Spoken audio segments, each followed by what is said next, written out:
ولا تحسبن الذين قتلوا في سبيل الله أمواتا بل أحياء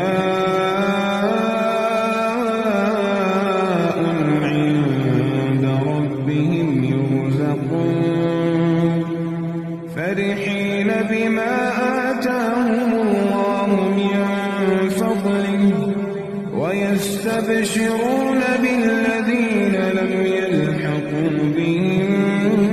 من خلفهم ألا خوف عليهم ولا هم يحزنون